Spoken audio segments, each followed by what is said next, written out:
पहलगाम हत्याकांड मुद्दा इस समय पूरे देश में चर्चा का विषय बना पड़ा हुआ। अलग अलग जगह सोशल मीडिया पे या सड़कों चौराहे व्यापारों की दुकानों पे लोग अपने अपने तरीके से विचार प्रकट कर रहे हैं, अपना अपना तरीका आक्रोश प्रकट कर रहे हैं।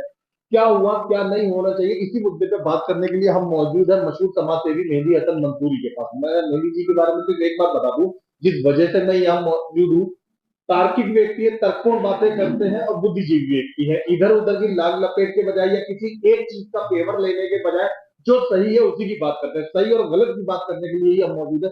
कैसा महसूस हुआ आपके अंदर के नागरिक को जब 27 मासूम बेगुनाह लोगों का खामखा इस तरीके का कत्ल गालत करा गया? देखिए, बहुत गलत है, बड़ी तकलीफ हुई। और मुझे अकेले को तकलीफ नहीं है, जो देशवासी हैं, जो भारतीय हैं, जो हमारे देश के लोग हैं, एक एक को तकलीफ हुई है। और ऐसी तकलीफ कि जहां किसी की 16 तारीख को शादी हुई हो और 22 तारीख को उसको मार दिया जाए उसकी बीवी के सामने, इससे ज्यादा दर्दनाक कुछ नहीं हो सकता। आज भी अगर वो बात हम करते हैं तो रूह कांप जाती है। आज भी वो स्थिति है। और निर्मम हत्या उन आतंकवादियों ने किया, पूरा हम बिल्कुल खुले दिल से और बहुत सख्त शब्दों में उसकी जो है भर्त्सना करते हैं। वो बहुत गलत हुआ, हमारे लोगों के साथ में हुआ। लेकिन उसके उसके अलावा जैसे कश्मीरी आज 27 साल बाद आज जो उनके हमने वीडियोस वगैरह देखे हैं, कितनी तकलीफ में वो लोग हैं। उन्होंने अपने लोगों की, उन भारतीयों की मदद भी की, लेकिन वो लोग इतनी तकलीफ में हैं क्योंकि उनका व्यापार अब दोबारा से चालू हुआ था। और इस हादसे से वो लोग बहुत ज्यादा परेशानी में हैं, वो लोग बहुत ज्यादा तकलीफ में हैं। वो उनके लिए तो उनका व्यापार, उनका रोजगार छिन गया। आज फिर जो है हम लोग जैसे कहीं जाते हैं, आज पहले हालात अब ठीक हुए थे, लोग जाने लग गए थे। और अगर हम जो 2023 और 24 का आंकड़े देखें तो 2 करोड़ से भी ज्यादा ऊपर जो है आंकड़ा पहुंच जाता है कि लोग घूमने कश्मीर जा रहे थे, पर्यटक जा रहे थे। तो ऐसे में उनका तो जो बिजनेस ही वो है, उनके तो रोजी रोटी का सवाल है। तो उनके साथ भी बड़ा ये जो है, पूरे देश के साथ तो गलत हुआ। बड़ी जो है ना, उन्होंने बड़े खुल के अपनी बातें कही। आज कोई आदमी ये नहीं कह सकता, कश्मीर के कश्मीरियों को नहीं कह सकता, कश्मीरी सिर्फ कश्मीरी नहीं, वो भारतीय है। आज इससे ये पता चला है, जैसे जैसे उनके बयान आए हैं, वो भारतीय हैं, वो सच्चे भारतीय हैं। तो लिहाजा ये बड़े दुख की बात है। इससे कितने दुख की बात है कि वो शब्दों में बयान करने लायक नहीं है। आज भी घर में बैठ के भी अगर बात होती है तो घर वाले भी जो है ना, इस बात को देख के कांप जाते हैं कि इतना बड़ा सेना का अधिकारी, और 16 तारीख को उसकी शादी हुई और 22 तारीख को उसके साथ एक कांड हो जाए और वो उसकी बीवी साथ में हो, और जिसकी स्थिति जो है, जैसे हमने सोशल मीडिया और मीडिया पे देखा है, उसकी स्थिति देखने वाली थी। उसकी स्थिति ऐसी थी कि वो समझ नहीं पा रही थी, वो इतनी परेशान थी कि भाई मेरे साथ ये क्या हुआ। तो लिहाजा बहुत गलत हुआ है। और मैं ये कहना चाहता हूं, देखिए साहब, अगर ये पाकिस्तान समर्थित आतंकवादी हैं तो किस बात का इंतजार हम कर रहे हैं? आप आवाज दीजिए। आज मेरी 59 साल की उम्र है, हमें इजाजत दीजिए ना, सबसे पहले राइफल लेके हम आगे होंगे, हम साथ जाने को तैयार हैं, हम उनसे लड़ने को तैयार हैं। आप छोड़ दीजिए, हमें इजाजत दीजिए, हम जाके उस पाकिस्तान को बॉर्डर। लेकिन आपको यह भी सोचना पड़ेगा, आज सरकारें क्या कर रही हैं, सरकारें किसको प्रोत्साहन दे रही है, उसके बाद क्या हुआ है। कहीं वो आगरे में 2 लोग मार दिए गए, क्या वो भारतीय नहीं थे? क्या वो पाकिस्तानी आतंकवादी थे? आज जो है ना, कभी अलीगढ़ में कोई कांड हो जाता है, कभी दलितों से कुछ मतलब कि जयासार के नारे लगवाए जाते हैं। जगह जगह जो है वो भाई, आप अगर उन्होंने नाम पूछ के मारा तो आप भी तो नाम पूछ के मार रहे हो, जाति पूछ के मार रहे हो, धर्म पूछ के मार रहे हो। ये लोग नाम के एक व्यक्ति ने ये लोग भी तो वही कर रहे हैं। आज हमें दोहरा मापदंड नहीं रखना चाहिए। अगर वो एक सिपाही ने 3 लोगों को धर्म पूछ के, नाम पूछ के सामने से गोली मार दी, हमारे क्या नाम है उसमें रेल में मार दी, वहां और जनता मौजूद थी, वो कौन है? उसे आप कहते हुए ये साहब दिमाग से विकसित है, वो दिमाग से विकसित हो गया, वो आतंकवादी नहीं हुआ। तो लिहाजा हमें दोहरे मापदंड भी छोड़ने पड़ेंगे। फिल्म स्टार शत्रुघ्न सिन्हा से पूछा गया कि जो हिंदू मरे हैं, हिंदू शब्द क्यों इस्तेमाल कर रहे हैं, भारतीय मरे हैं, सबको इस बात का ध्यान रखना चाहिए। आप इस बारे में क्या कहते हैं? हिंदू मरे हैं, लोग मरे हैं या भारतीय मरे हैं? नहीं नहीं, ये बिल्कुल मैं शत्रुघ्न सिन्हा जी की बात से सहमत हूं और बिल्कुल 1000% उनकी बात सही है। कोई हिंदू मुसलमान नहीं मरा, भारतीय मरे हैं। भारतीयता पे हमला हुआ है, कश्मीरियत पे हमला हुआ है, आज शांति पे हमला हुआ है, लेके उस जो है भाईचारे पे हमला हुआ है, या उस क्या नाम है, उस जो एक तहजीब है हमारी, उस पे हमला हुआ है।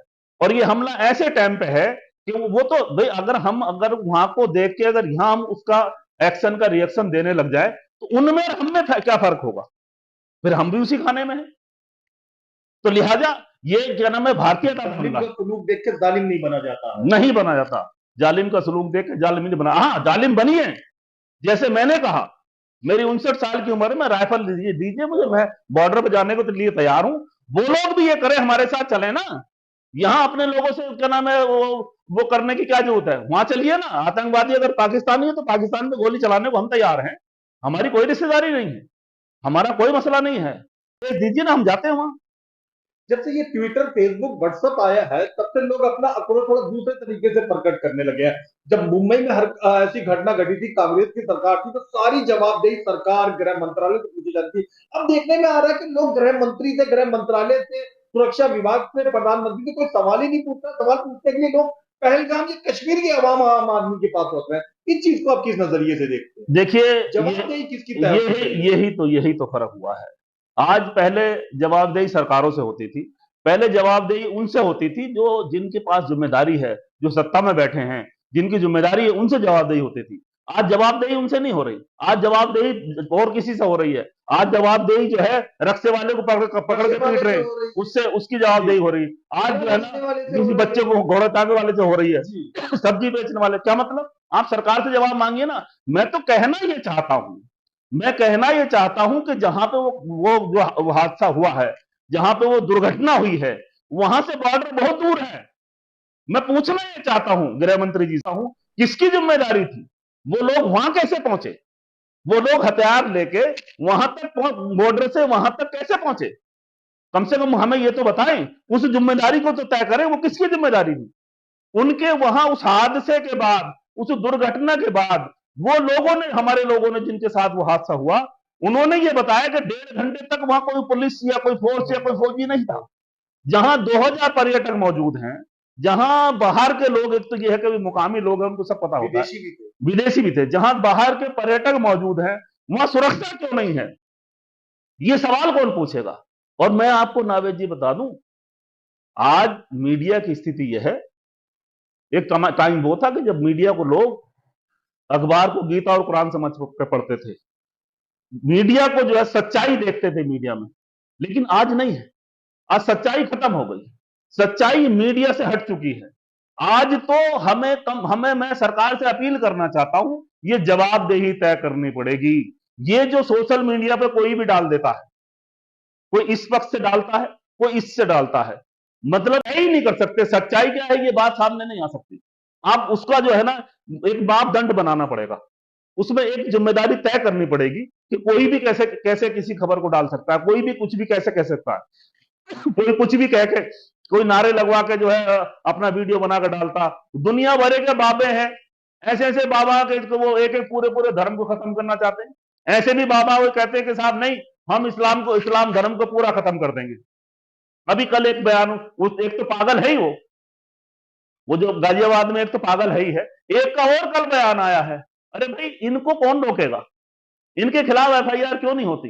इनको जेल में क्यों नहीं डाला जाता? कुछ भी कह देता है कोई लोग, ऐसे ऐसे लोग भी अपना सामान बेचने के लिए शरबत जिहाद कर देते हैं। एक जमाने से एक शरबत बिक रहा है, किसको अच्छा लग रहा है, किसको नहीं लग रहा है, अलग बात है, लेकिन आप उसको भी जिहाद बता दो। तो कैसे लोग हैं ये भाई? क्या क्या कह रहे हैं? ये कौन रोकेगा? है जो ये कह रहे हैं कि पंजाब से दिल्ली तक किसान नहीं आ पाए धरना देने के लिए, दूसरे देश से तीसरे देश के अंदर कुछ लोग आए, ना पुलिस को पता न था। क्या आप भी हैरानी प्रकट करते हैं जैसे और लोग इस मुद्दे पे? हूं जहां वो धरना था पंजाब में, उनको हरियाणा में नहीं घुसने दिया गया। जो लोग दिल्ली में आना चाहते थे, किसान, हमारे हमारे देश का किसान, हमारे देश का अन्नदाता, वो दिल्ली आना चाहते थे, उनको हरियाणा में भी नहीं बढ़ने दिया गया।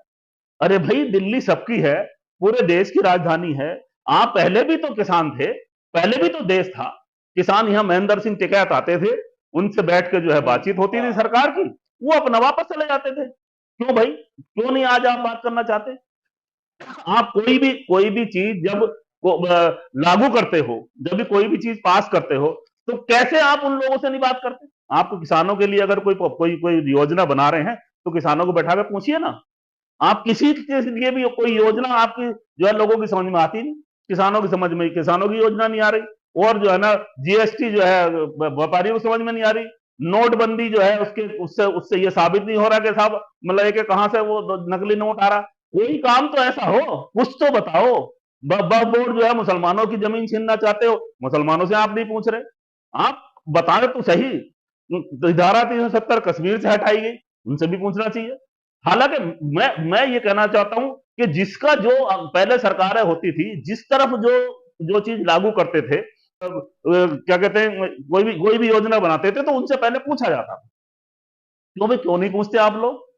क्या इनका अधिकार नहीं है? क्यों आप ऐसा जो है पूरे देश को गोल गोल घुमाना चाहते हैं? क्यों ऐसा करना चाहते हैं? आज की स्थिति यह है नावेद भाई कि आज देश देश में के लिए मुझे मुझे एक शेर याद आ रहा, मैं कहिए तो सुना दूं कि देश की स्थिति यह है कि एक दो जख्म नहीं पूरा बदन है छलनी। आज देश की हालत है, एक दो जख्म नहीं पूरा बदन है छलनी, दर्द बेचारा परेशान है किधर से उठे। तो आज देश की ये हालत है। मेहदी भाई, ये माना जाता है कि कोई आदमी अगर सिर्फ हिंदू से जुड़ा हुआ है तो उसे गुरुद्वारों के हालात मालूम होंगे। माना जाता है कि कोई आदमी ईसाई है तो उसे चर्च के विषय में, चर्चों के विषय में मालूम होगा। मेहदी हसन मंसूरी भाई, मैं आपसे ये पूछना चाहता हूँ, क्या ये दुख, ये आक्रोश 27 लोगों के मरने का देश भर की जो मस्जिदें उनमें रहने वाले लोगों को भी उतना ही हो रहा है जितना 11 साल से शक की दृष्टि से एक समाज को देखा जाता है? अरे साहब, पूरा कहाँ नहीं हुआ है। हमने यहाँ पे अभी जुमे के दिन हमारा पूरे पूरे मीर बिहार में जुलूस निकाला। अच्छा, हमने कैंडल मार्च निकाला, दिन में जुलूस निकाला, शाम को कैंडल मार्च निकाला। कौन नहीं कर रहा, किसको दुख नहीं है? आपकी आवाज सुनने से ये कैंडल मार्च सिर्फ दिल्ली में मीर बिहार में ही निकाला गया? नहीं नहीं, पूरे देश में इसका यह प्रदर्शन हो रहा, पूरे देश आप हर जगह परेशान है, और सबसे आगे मुसलमान खड़ा है। मैं तो कहता हूँ आप आदेश दीजिए ना, आप हमें ऑर्डर दीजिए, हम राइफल लेके सबसे आगे बॉर्डर पर मिलेंगे। आप बताइए तो सही, आप हमें चेक करना चाहते हैं, बताइए तो सही। कब तक हम जो है अपना क्या नाम है सर्टिफिकेट देते रहेंगे आपको? हमारे आबा व अजदाद यहीं के यहीं पैदा हुए, हम लोग यहीं पैदा हुए, यहीं हम लोग रहते। हमारा क्या मतलब है पाकिस्तान से? हमारा लेना देना क्या है? हम तो कभी भी जो है हमने तो जाने के आगे भी नहीं सोचा, पहले तो कभी गई नहीं, आगे भी नहीं सोचा। हमारा क्या मतलब, जो जो जो जहां जो आतंकवाद को जो है प्रेषित करता है, तो हम उस देश में हम क्या लेने जाएंगे? तो लिहाजा वो हमारे देश का झगड़ा है। सबसे पहले भाई वो वतन की वफादारी इस्लाम का कानून है। वतन की वफादारी ईमान का हिस्सा है।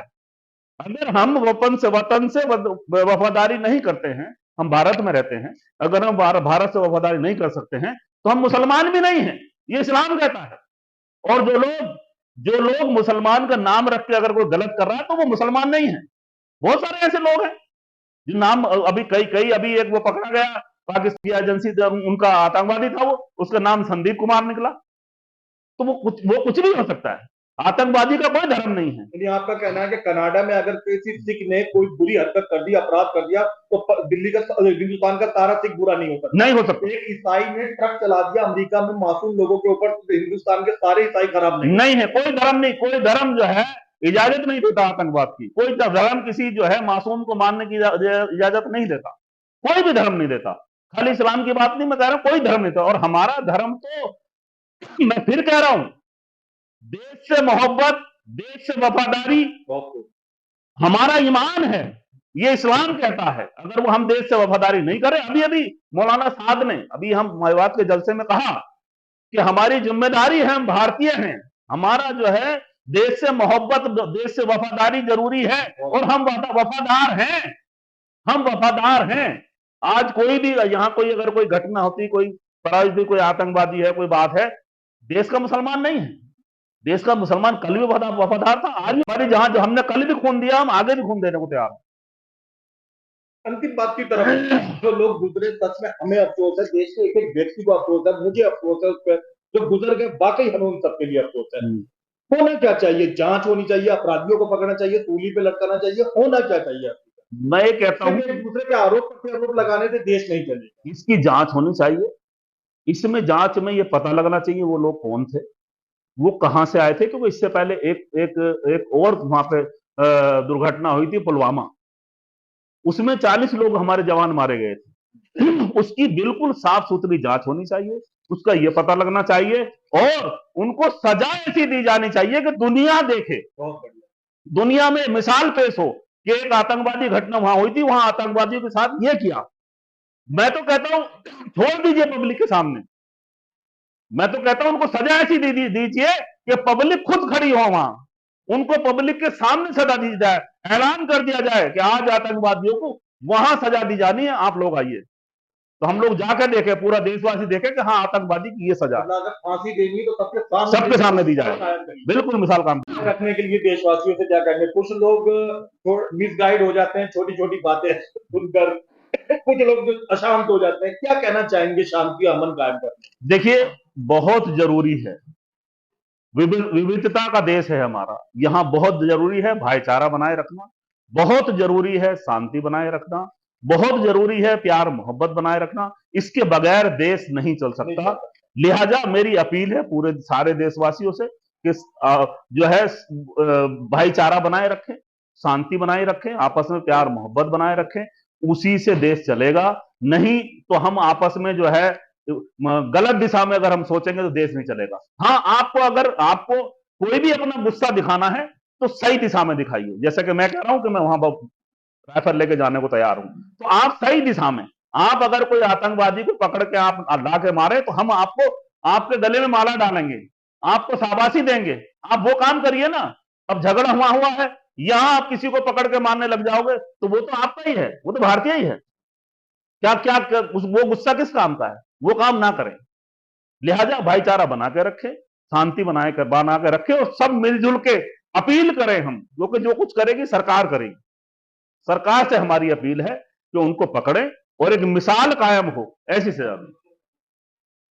के अंदर सिर्फ एक गुलाब का फूल ही होता तो लोग ऊब जाते, परेशान हो जाते एक ही चीज को देख के, फूल को देखते देखते। बहुत जरूरी है, कुदरत ने बहुत सही काम करा कि विभिन्न प्रकार के फूल पैदा करें। इसी प्रकार से अगर एक सब्जी होती, मान लीजिए कि आलू की सब्जी होती, लोग उसे खाते खाते देखते बेहोश हो जाते, बाकी ऊब जाते।